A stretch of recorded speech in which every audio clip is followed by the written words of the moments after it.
Hello! Welcome to the Child Abuse and Neglect Recognition, Reporting, and Supporting Families training, provided in partnership between Kansas Children's Service League, the State Chapter for Prevent Child Abuse America, and the Kansas Department for Children and Families. The work you do is very important, and mandated reporters deserve to feel as empowered and confident in their roles as possible.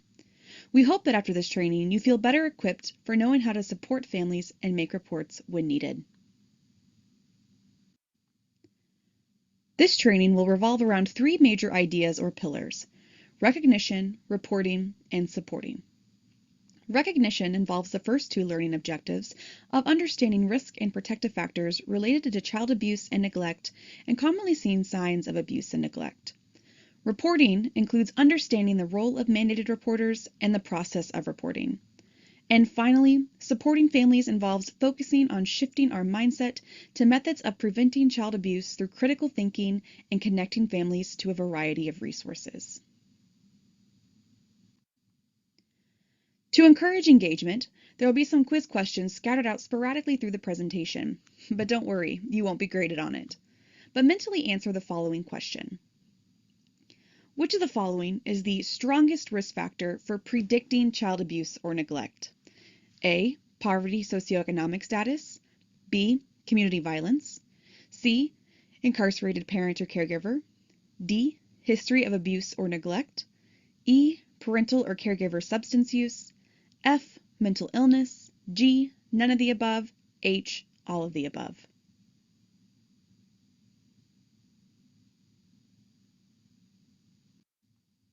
If you answered G. None of the above, you are correct. The biggest thing to focus on from the question are the words strongest and predicting. All of these options are in fact risk factors, but there isn't one single risk factor that puts you at a higher risk than any of the others.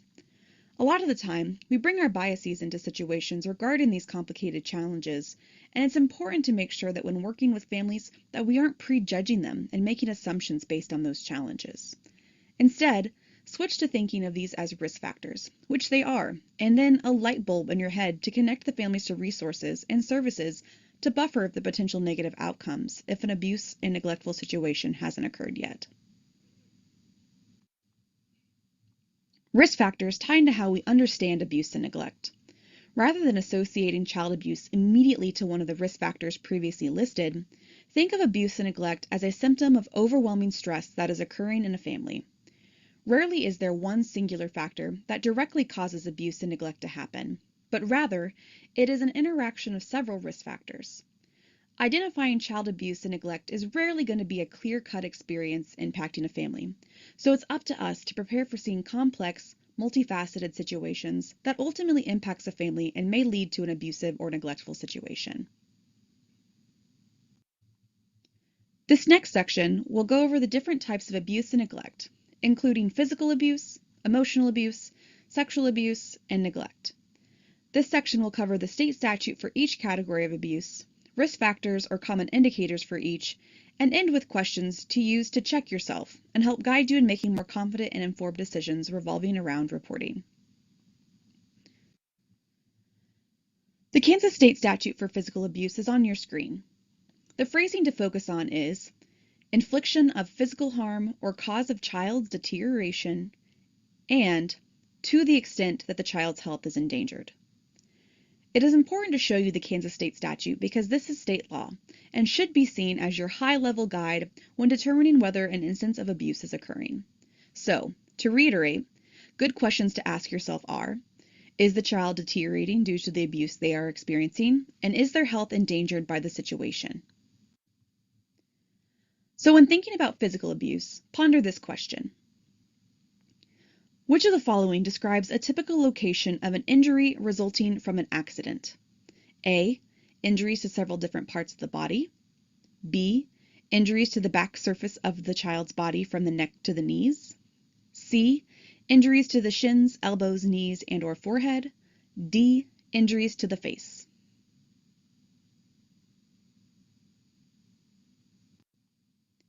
If you'd answered A, C, and possibly D, you'd be correct. With option C, think of where you most get your accidental injuries. Most of our accidental injuries occur to the shins, knees, hips, and pointy surfaces of our bodies, including our forehead. Context is very important when it comes to physical abuse. Additionally, think of when a kid learns how to ride a bike. Situations like these can cause injuries to the face or injuries to several different parts of the body. But when was the last time you had an injury to the back surface of the body without knowing exactly where the injury came from? Context matters. As a good rule of thumb, when you see any type of injury, it's okay to ask open-ended questions to figure out the source of the injury and make sure that it makes sense for the development of the child and is consistent with the injury. Next, we'll move into common indicators of physical abuse. There are 4 broad areas where you could likely see injuries related to physical abuse. First, bruises. Cluster bruises can typically be a sign of physical abuse, especially when seen around the neck, wrist, or around multiple places on the body, but also with further questioning could be found to be from accidental instances. Think about if a child runs out into a busy street and the parent or guardian grabs their arm. That could create a cluster bruise around their arm. This is why context and asking those follow-up questions is important when inquiring about physical abuse. Defensive bruises on the arms or legs could be indicators. Bruises shaped like a specific object, bruises on multiple surfaces of the body, and facial bruises could all be signs of concern. If there are multiple injuries in different stages of healing, this could also be an indicator of physical abuse. The next category is burns. You first want to make sure that the explanation for the burn is developmentally consistent with the child's age. If you have a mobile child who accidentally grabs a pot of boiling water and spills it on them, this could be an accident. Usually with burns, you see a delay in medical care, and usually the caregiver who wasn't around for the burn is typically seen taking the child to receive medical attention. Burns can also commonly include cigarette burns. Next, we'll cover lacerations, abrasions, welts.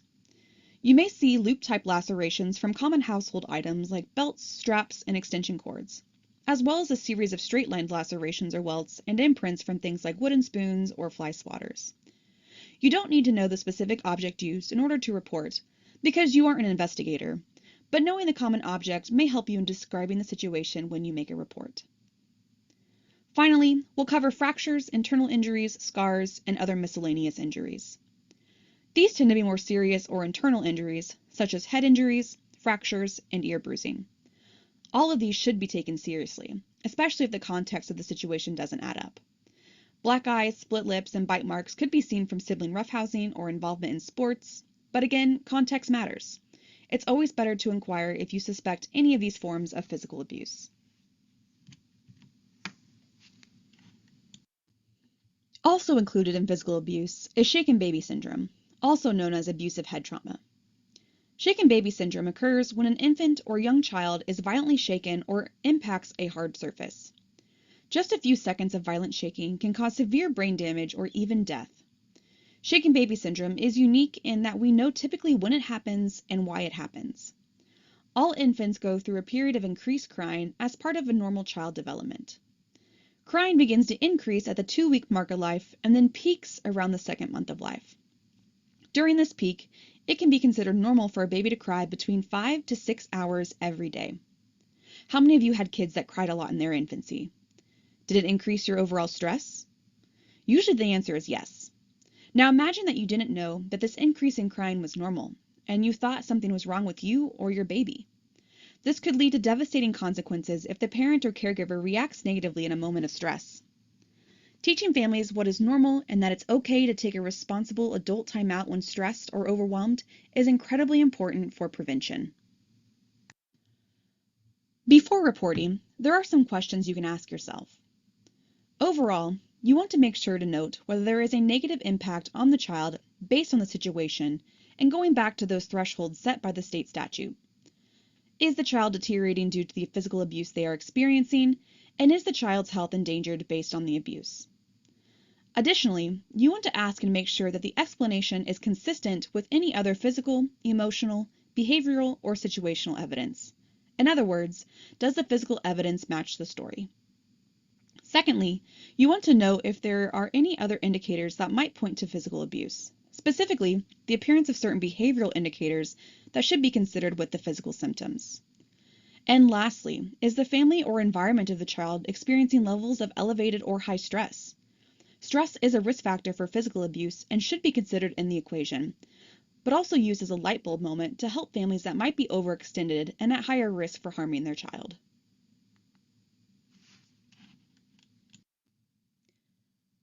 The next type of abuse we'll cover is emotional abuse. This is the Kansas state statute regarding emotional abuse. This is very similar to physical abuse, where we are looking at the same two phrases of infliction of mental or emotional harm or causing of the child's deterioration, and to the extent that the child's health or emotional well-being is endangered. So, to reiterate, good questions to ask yourself are, is the child deteriorating due to the abuse they are experiencing, and is their health or well-being endangered by the instance or situation? Now consider the answer to the following true or false question. True or false? Emotional abuse or maltreatment is a consistent, chronic behavior by a parent or caretaker that has a harmful effect on the child. It involves a pattern of attitudes or acts that are detrimental to the child's development of a sound and healthy personality.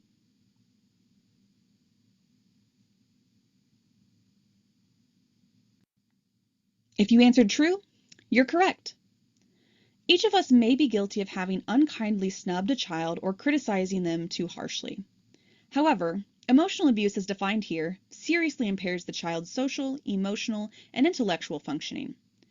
Is the child deteriorating due to the emotional harm inflicted on them? And it's usually not one-off instance. Some examples may include shame or embarrassment tactics or consistent derogatory name-calling, but there are times where one-time instances could rise to the level of emotional abuse.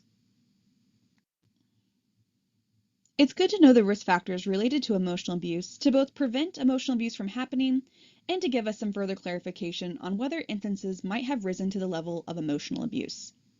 While we know risk factors don't mean an instance of abuse is happening, here are several factors to look for that might help connect the dots or lead you to helping families that may need additional supports in place to ensure emotional abuse doesn't happen. Risk factors include increased stress, whether of a child or a family unit as a whole, lack of access to parenting engagement or mentorship, social isolation, whether it's the child or family isolating themselves, and lack of available resources.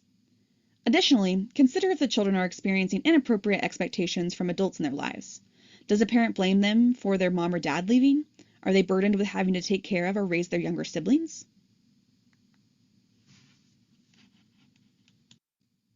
Overall, you want to make sure to note whether there is a negative impact on the child based on the situation. Before reporting, ask yourself these two questions to help yourself decide if there is an instance of emotional abuse happening. Do the interactions between the parent and the child seem primarily negative? Or are you frequently observing specific instances of emotional abuse or maltreatment? If you answer yes to either of these questions, it is best for you to move forward with a report to the hotline. Sexual abuse is more robust in the Kansas state statute. Sexual abuse is any contact or interaction with a child in which the child is being used for sexual stimulation of the perpetrator, the child, or another person. This involves non-contact forms of sexual abuse such as sexting and sharing pictures, and being photographed or filmed in a sexual nature. Non-contact sexual abuse can escalate to contact sexual abuse. One thing that sets this statute apart from the others is that a perpetrator for sexual abuse can be another child. When a situation arises between two children, it is required to meet the criteria of contact that also involves force, intimidation, difference in maturity, or coercion. This statute also includes human trafficking. While we definitely need to be cautious of stranger danger, we also need to be having conversations with our kiddos about what happens when someone we love and or trust crosses boundaries, because 90% of child sexual abuse victims know their abuser. 30% of children are abused by family members, 60% of children are abused by people the family trusts. It's important to start having conversations with the adults in our lives now to ensure that we are creating safe boundaries and situations for our children. It's not up to the children to protect themselves from sexual abuse. It's our responsibility as the trusted adults in their lives. Additionally, we know that of children who are sexually abused, 20% are abused before the age of 8 years old.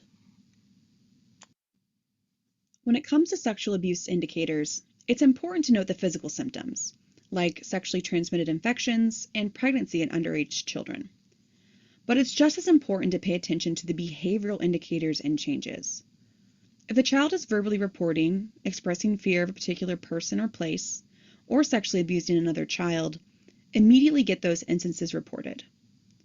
Due to the nature of sexual abuse, it's better to report as soon as you find out and let a trained sexual abuse investigator with DCF or a child advocacy center take a closer look to ensure child safety. With sexual abuse, we recommend that you report immediately so a trained sexual abuse investigator can take a closer look. These are questions you can begin to ask yourself to ensure that you are creating safe spaces for the children in your life. First, are the children developmentally old enough to understand bodily autonomy? It's important that we are having conversations with children early to ensure they can communicate if something wrong happens. Also, consider if the adults in your life are aware of appropriate boundaries and ensuring child safety. Have you had conversations and set boundaries with adults and older children to ensure that no child is left alone with someone? Also, consider if you are a trusted and safe adult for the children in your life. Do children feel like they can talk to you about anything? How are you modeling healthy and safe boundaries and bodily autonomy? The fourth and final category of abuse is neglect. In the neglect state statute, the key takeaway is looking at neglect as acts or omissions from those responsible for care resulting in harm or the likelihood of harm to a child. When looking at the kinds of neglect that can happen, we have several subcategories, which we're going to take a closer look at. Physical neglect includes abandoning the child or refusing to accept custody or not providing for basic needs. Many people have the idea that when a report is made, they jump to the conclusion that DCF is going to go out and take the kids out of the home. A lot of the times, if you have kids that have poor hygiene or inappropriate clothing, what a report can do is prompt the initiation of services for the family.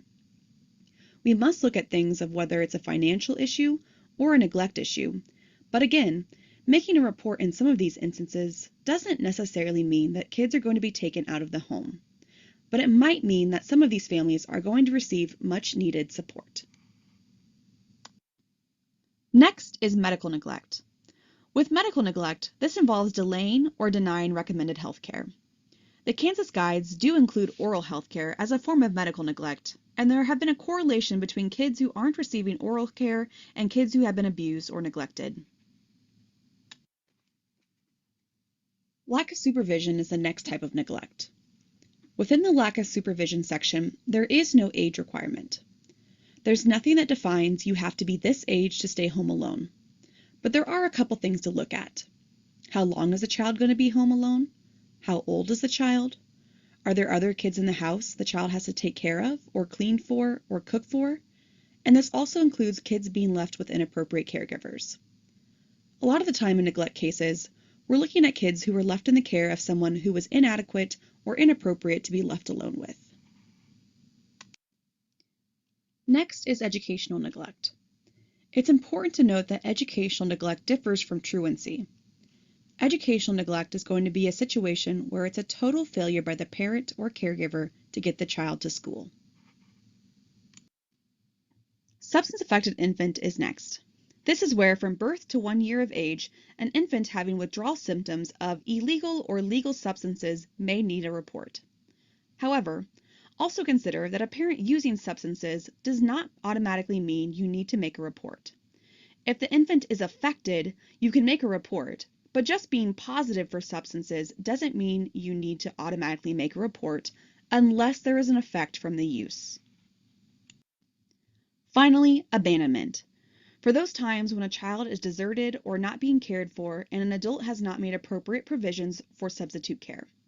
Within the abandonment section is where the safe haven law is placed, which protects a parent from using any safe haven location like a hospital or fire station to drop off a child within 60 days after birth and not get a neglect charge against them. With the understanding on how neglect is defined in the statute, next we will go into the role of poverty and how it relates to neglect, as well as how our biases may show up when reporting. When looking back at the state statute, the statute notes that these acts or omissions resulting in harm to the child cannot be solely due to the lack of financial means of the child's parent or other custodian. If the situation is directly related to not having enough money or other poverty-related concerns, this would not be considered an instance of neglect by state law. When it comes to families in poverty, a lot of the time we come into these situations with predisposed judgments. We may question how they choose to raise their child or how they choose to spend their money. Just because it looks different than how we were raised or how we would raise a child doesn't mean that it's wrong. So think of poverty as a risk factor. But just because it's a risk factor, it doesn't automatically mean that the child is being neglected. Is the situation something that the family is actively doing something about, and are they just lacking the resources to meet the needs of their family? How can we connect them to resources instead of reporting to DCF? With families living in poverty, there is a hierarchy of needs struggling to be met with families, which can put a lot of stress on families. But poverty does not mean that a child is in a harmful situation. It doesn't mean that the child is unsafe, unloved, or that the parent lacks capacity to care for their child. Statistics from 2021 show that 14.1% of Kansas children were living in poverty, and the poverty line for a family of 4 was $28,093.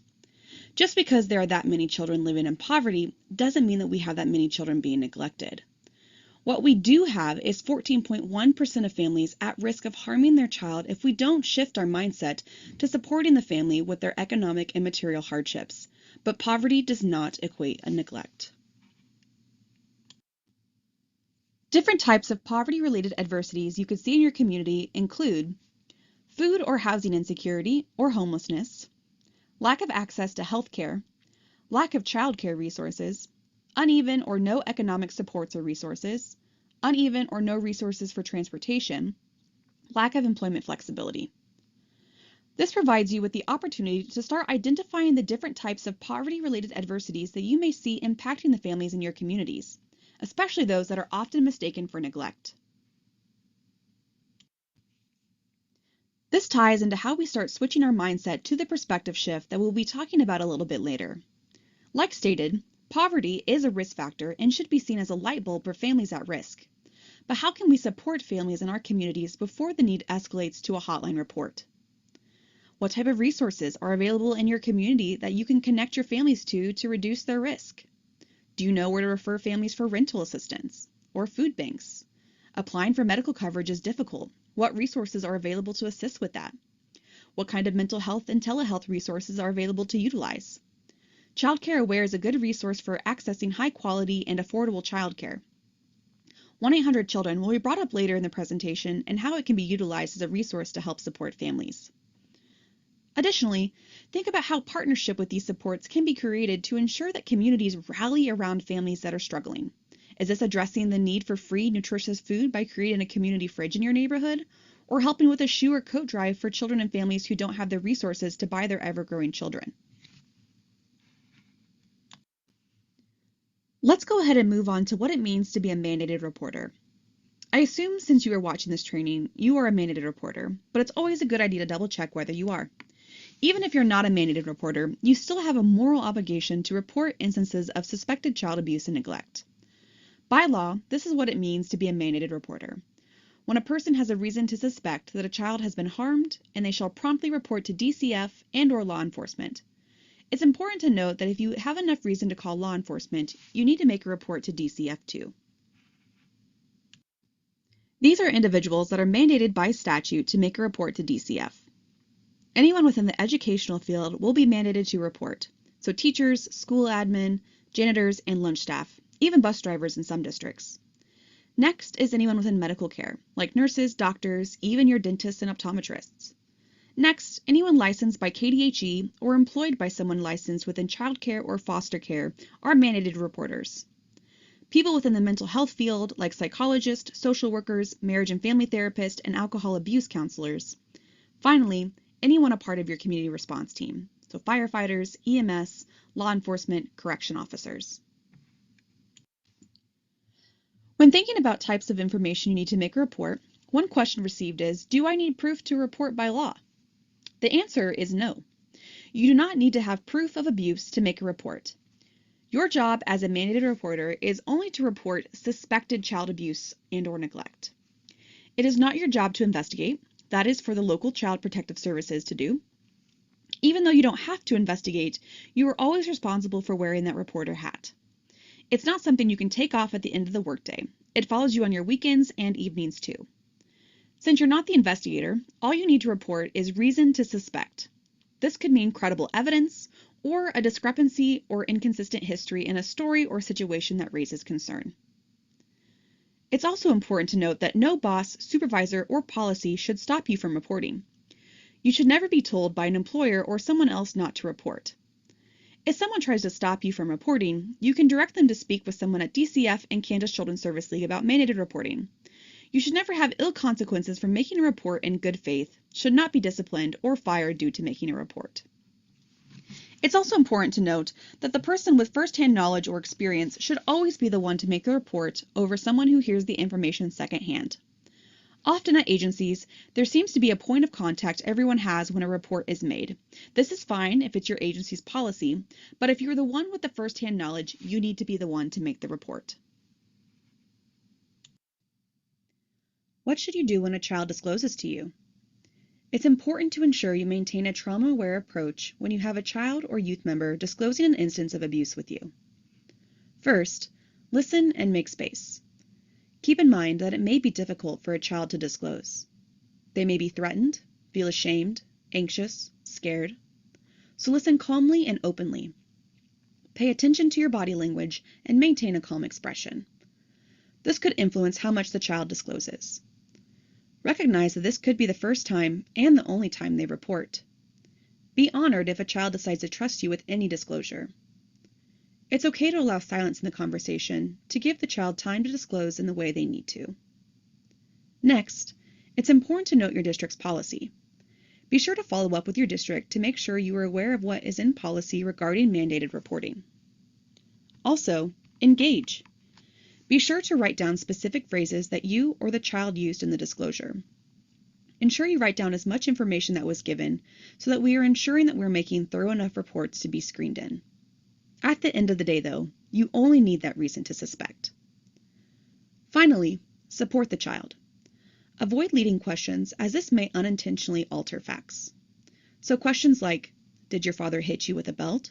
should be avoided, and instead phrases like, "I believe you," "What happened isn't your fault," "Thank you for telling me." There are two places where you can make a report. You can call into the hotline 24/7, including holidays and weekends, or you can fill out the web report online. If a child is in immediate danger, you should call your local law enforcement and then call DCF to make a report. If you choose to do the web report, we recommend that you type your narrative into a Word document, as the document times out after about an hour. Any browser can be used for making the report, but it's important that you are being as thorough as possible so the report can be screened in as quickly as possible. One of the biggest concerns heard from mandated reporters involves confidentiality when reporting. Our recommendation for mandated reporters is you should never remain anonymous. By remaining anonymous, you will not be provided with the intake number or receive a letter with the initial assessment decision from DCF. Also, there is no protection if remaining anonymous when mandated to report. It's important to note that confidentiality goes both ways. DCF is not disclosing mandated reporter information to families, but this also means you don't get much information after the report is made. Statute and DCF policy provide that the identity of the reporter of suspected child or adult abuse or neglect generally not be disclosed. Families have a right to know what was reported, but not the reporter's name. Families at times can deduce who called by what is reported, but leaving your contact information allows investigators to follow up with questions and connect to reoccurring cases. If you are worried about ruining your relationship with your families when making a report, you might use this opportunity as a learning opportunity for your families to help maintain those relationships. By telling families your role as a mandated reporter, you can share your goal of seeing that family get in a better place while letting them know that you will be by their side throughout the entire process. So, then what happens once a report is made? Once a report is made, a Protection Report Center specialist will review the report and make an initial assessment determining whether the agency will move forward with involvement, assign a response time, and decide the criteria and category for assignment. Once the definitions are applied and meet the criteria of abuse or neglect, a response time of same day, 72-hour response, or 7 working days is assigned. DCF created the framework of the Kansas Practice Model to ensure that families are adequately supported through the investigation process with DCF. The Kansas Practice Model provides a consistent and customized framework to support engagement, safety planning, and decision-making to guide our work alongside families, children, and youth. With family voice and practice approaches, practitioners use their skills to engage the family and assist with needed services to support family safety and well-being.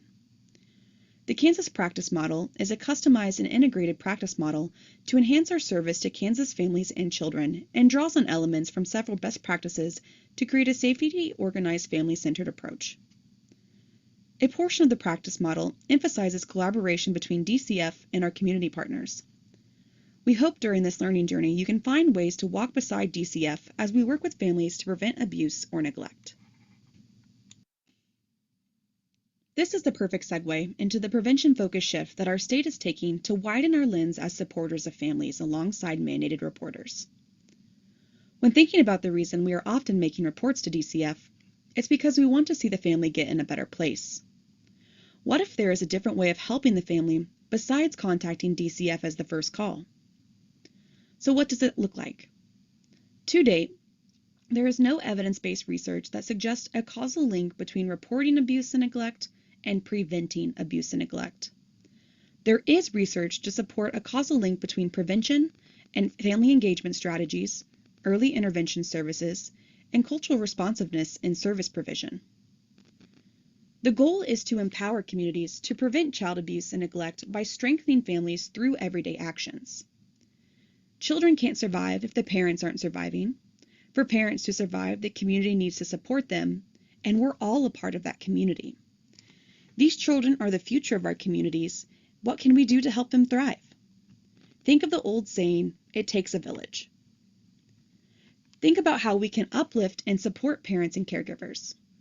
What can everyday people in our communities do to create a culture of parent support that prevents abuse from happening and that really supports families, as opposed to just surveying and reporting? Our little things that we do, our small but significant interactions that we have with one another, is what creates our larger culture. There are things we can do every day that either promote a culture of surveillance or promote a culture of support. One way we can support families is through the Strengthening Families Protective Factor framework. So consider strengths. The Strengthening Families Protective Factors framework is an approach to working with families in a way that builds strengths as a solution to their challenges. Here's our challenging questions to incorporate in our conversations with our families. What can we do to value and support parents? What can we do to respond when we observe parent stress? What can we do to respond to families in times of crisis? What can we do to connect families to available resources? One resource to utilize to help connect families to resources and services is 1-800-CHILDREN. 1-800-CHILDREN is a call line and resource directory, and at its core provides anonymous, judgment-free support to families. Families can easily connect with information, local resources, and support they need 24/7, even if what they need is just a listening ear. No question is off limits. This service is very valuable and is also something supporters of families and mandated reporters can use to help connect families to the resources they need. If you download the app or visit the website and type in your zip code, it will automatically link you to all the services within your community and have them divided up by type of resource. So, if you have a family that needs help with housing, childcare, or transportation, there will be different categories to explore and filter out based on the need. For promotional materials, presentations, or other inquiries about 1-800-CHILDREN, contact 1-800-CHILDREN at kcsl.org. Another resource to utilize is the Mobile Crisis Helpline. This is a mobile crisis response service that ensures Kansas children and young adults between 0 and 20 have access to a comprehensive crisis system that anticipates needs and provides recovery-focused interventions in all phases of the crisis continuum. The centralized behavioral health crisis system includes on-the-phone support, in-person rapid community-based mobile crisis intervention services, hotline with 24 hours a day, 7 days a week assessment and screening, and up to 8 weeks of stabilization services and connection to community-based referrals and services. And with that, that is the end of child abuse and neglect, recognition, reporting, and supporting. Thank you for all that you are doing for children and families in the state of Kansas, because ultimately, we can't do it without you. If you have any questions or would like to book a training for your district, please do not hesitate to reach out to Kansas Children's Service League at training@kcsl.org. We would love to continue having these conversations surrounding prevention efforts and child abuse and neglect.